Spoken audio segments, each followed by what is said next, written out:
La tolérance d'inspiration libérale et la laïcité d'inspiration républicaine font face au pluralisme qui caractérise le monde contemporain. Les valeurs et les croyances sont nombreuses et diverses, voire parfois opposées. Dans cette perspective, la sécularisation de nos sociétés n'a pas rendu caduque la question générale du rapport entre l'Église et l'État, et il y a au moins 2 raisons à cela. D'abord, première raison, parce que cette sécularisation ne s'est pas traduite par un affaiblissement de toutes les croyances. Ensuite, deuxième raison, parce que les sociétés contemporaines occidentales, désormais multiculturelles, redécouvrent la nécessité d'organiser les manifestations publiques des expressions religieuses. D'autant qu'elles sont, il faut ajouter, dans la majorité des cas, gouvernées par le souci, on va dire au moins idéal, d'une inclusion de tous les citoyens dans la sphère publique, ou pour le dire autrement, dans un monde commun, qu'il faut donc constituer par-delà le pluralisme moral et religieux. Rawls, on le sait, John Rawls, on le sait, inscrit son projet théorique dans la grande tradition de la tolérance libérale née avec la réforme protestante. Et je voudrais m'y arrêter dans un premier temps. Car la réforme, explique Rawls, a posé la question de la liberté religieuse, et c'est à cette question que le libéralisme politique qui se définit comme une conception politique qui fait de la liberté individuelle un droit fondamental.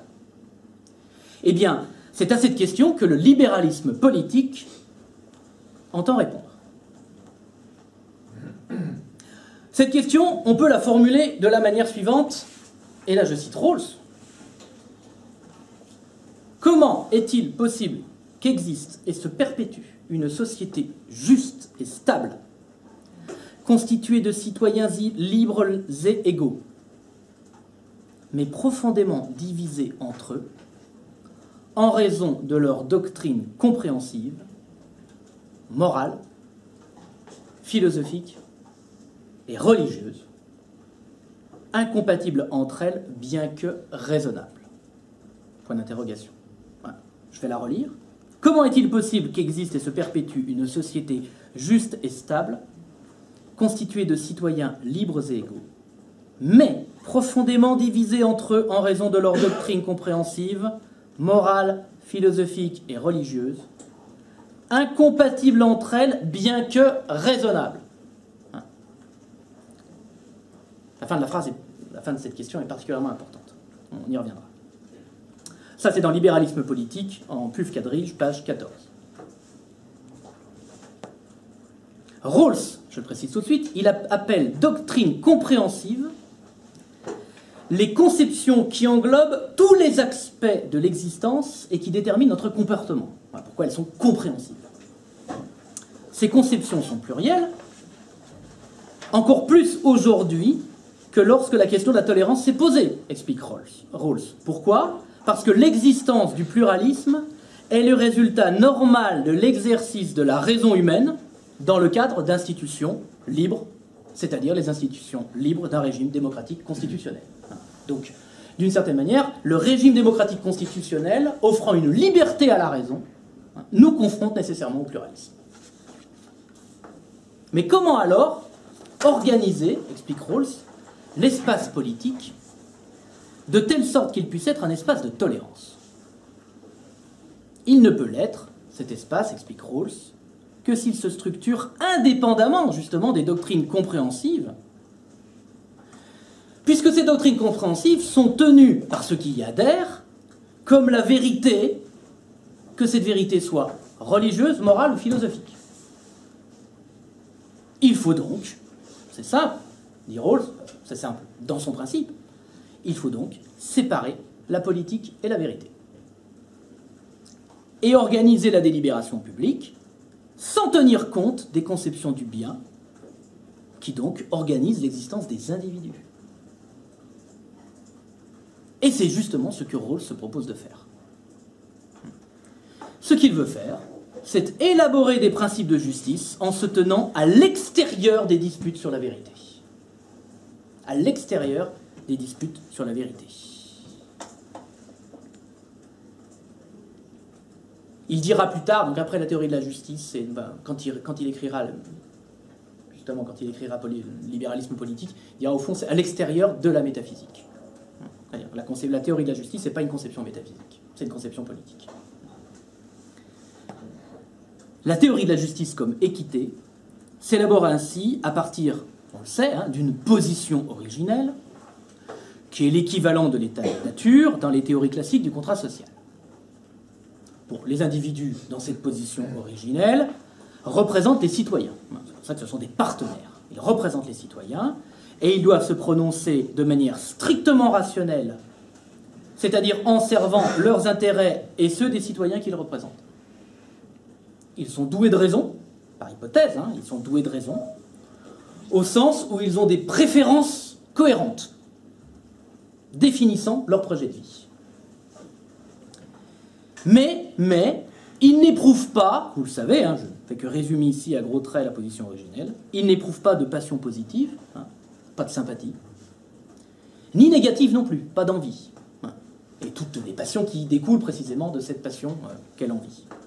Pas d'envie à l'égard des autres, mais pas de sympathie non plus. Parce que ces passions fausseraient évidemment leur rationalité.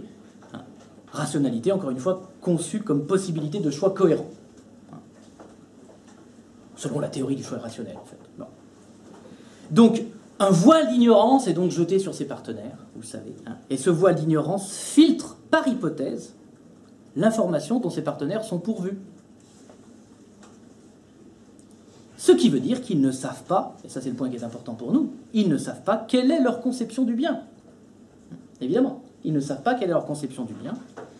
Et ils ne connaissent pas, notamment aussi, c'est très important, moins pour nous, mais très important dans le dispositif de Rawls, ils ne savent pas, ils ne connaissent pas leur rang social. Ils ne savent pas s'ils sont riches ou pauvres, évidemment, parce que leur choix ne serait pas le même. S'ils savaient, évidemment, à quel taux d'imposition ils sont. Le contrat, donc passé entre ces partenaires, ne doit pas entériner des préférences personnelles, puisqu'il faut qu'il émane d'individus pleinement autonomes. Mais ils savent, cependant, pour bien choisir, ils savent quelles sont les règles de fonctionnement de la société et quel est l'ensemble des biens premiers dont les principes de justice doivent régler justement la distribution. Alors, nous savons quel est le résultat de cette procédure. Cette procédure aboutit à deux principes de justice sur lesquels nous pouvons penser que tous les partenaires s'accordent. Ces deux principes de justice sont ainsi formulés. Je les rappelle brièvement parce que mon propos n'est pas ici de les commenter. Le premier principe de justice stipule que chacun doit avoir un droit égal au système des libertés de base, un droit égal aux libertés de base, libertés fondamentales, on peut le dire comme ça ici. Et le second principe suppose que les inégalités économiques et sociales doivent, d'une part, favoriser l'égalité des chances, d'autre part, procurer le plus grand bénéfice aux membres les plus défavorisés. Bien. Nous comprenons bien donc comment ces deux principes peuvent organiser la vie démocratique d'une société moderne. Nous comprenons également que cette procédure, qui sépare donc politique et vérité,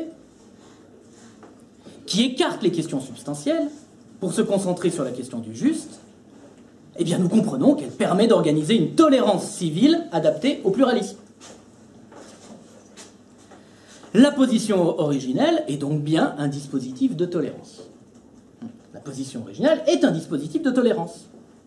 Le voile d'ignorance ménage la possibilité d'une pluralité très large de conception du bien, et les partenaires, je cite ici une formule de Marc-Antoine Dillac dans son ouvrage « La tolérance, un risque pour la démocratie », chez Vrin, Marc-Antoine Dillac, D-I-L-H-C. Eh bien, les partenaires, je cite, sont contraints de trouver les principes de justice qui rendent possible la plus grande diversité des conceptions du bien. Fin de citation. C'est page 78. Il s'agit donc de penser la tolérance indépendamment de toutes les conceptions particulières du bien, de telle sorte qu'elle puisse accueillir ces conceptions dans leur pluralité. Alors, on a souvent contesté, vous savez, Rawls est l'auteur en philosophie le plus commenté, bon. Il y a de quoi d'ailleurs, et parmi les nombreuses critiques qui ont été émises sur la théorie de la justice comme équité, il y en a une qui est revenue assez souvent, c'est la suivante, on a contesté le dispositif procédural lui-même. Hein, on a souvent argué que ce dispositif procédural se donnait par une hypothèse méthodologique, hein, donc le voile d'ignorance, ce qui est justement le plus difficile à obtenir, c'est-à-dire la séparation que les fidèles doivent précisément opérer entre la politique et la vérité. Et c'est cette séparation, c'est justement ce qui pose problème. Alors cette objection, me semble-t-il, elle n'est vraie, enfin elle n'est valide qu'en partie. Et il importe de préciser, justement, me semble-t-il, hein, de la préciser, si nous voulons bien comprendre, enfin, me semble-t-il, hein, la complexité qu'engage cette forme-là de tolérance.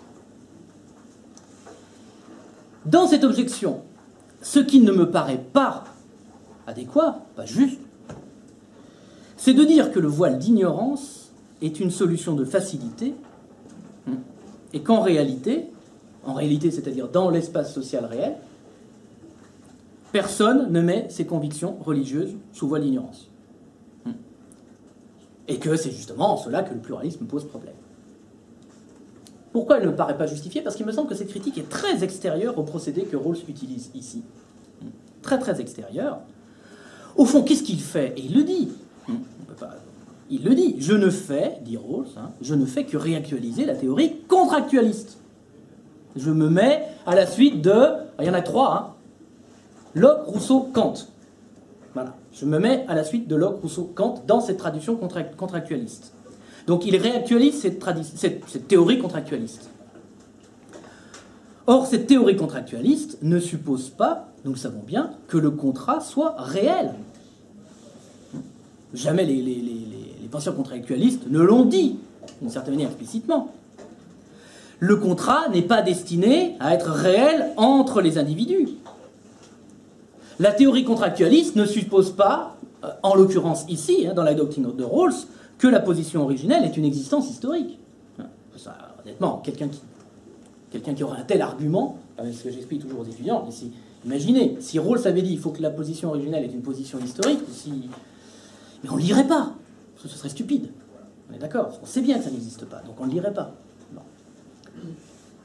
Dans cette perspective, le résultat... Alors, pardon.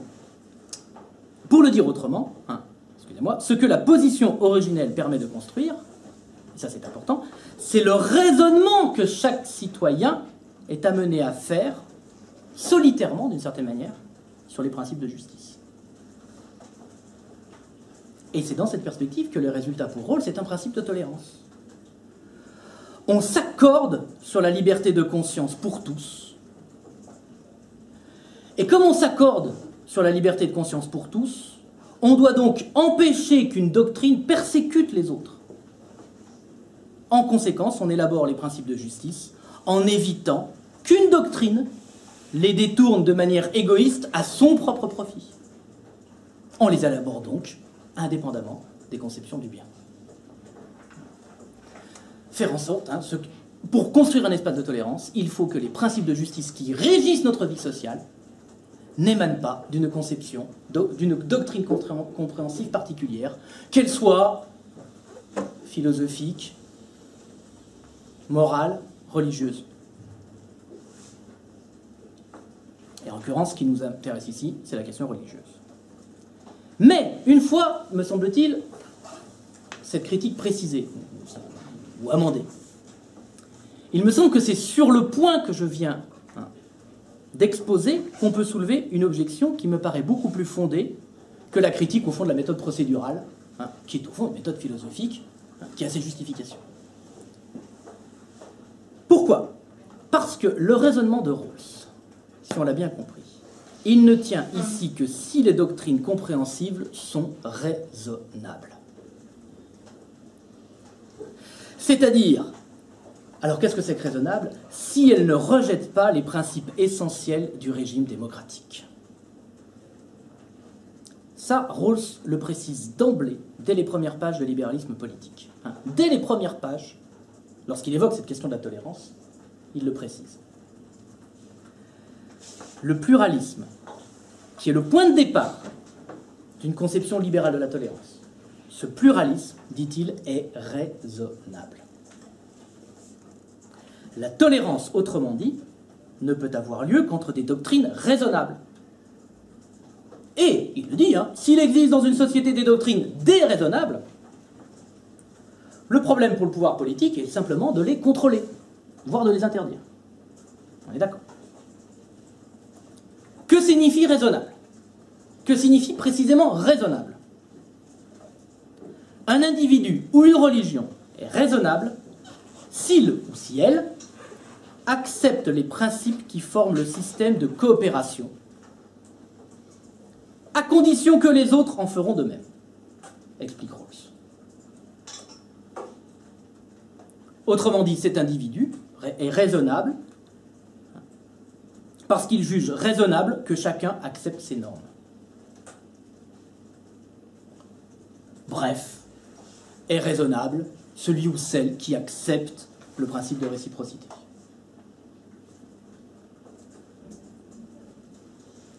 Nous pouvons le dire encore autrement, les individus raisonnables ont un désir de justice. Mais alors que conclure de tout cela? Eh bien, Rawls ne pense que les conditions de la tolérance civile. Plus précisément, il estime que les individus ayant un projet rationnel de vie désirent inscrire ce projet rationnel de vie dans le cadre de la coopération sociale, sur lequel leur projet ne peut pas aboutir. Donc ils désirent inscrire leur projet rationnel de vie dans le cadre de la coopération sociale, et donc ils doivent prendre en considération les revendications des autres. Bien sûr. Ils développent pour cela un sens de la justice, ils vont développer un sens de la justice qui les maintient dans ces dispositions.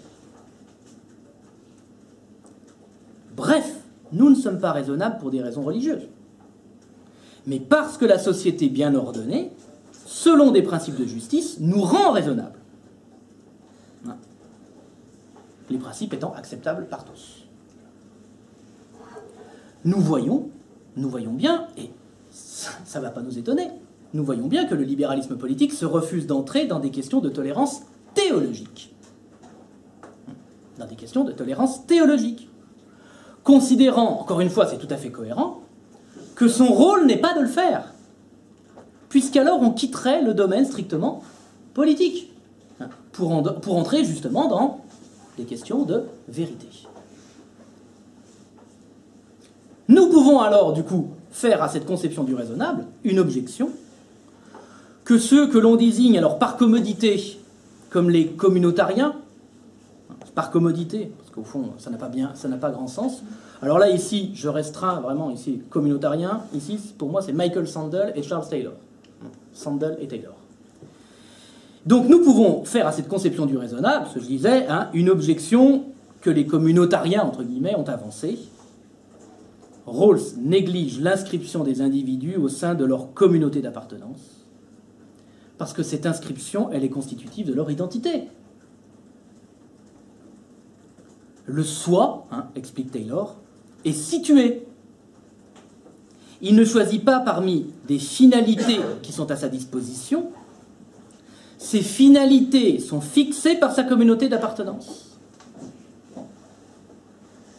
Et dans les termes de notre réflexion, cette critique signifie la chose suivante.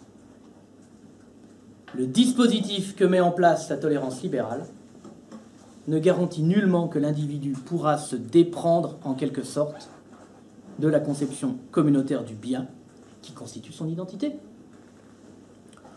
pour devenir cet individu raisonnable que postule au fond, plus qu'elle ne le construit, la théorie de la justice comme équité.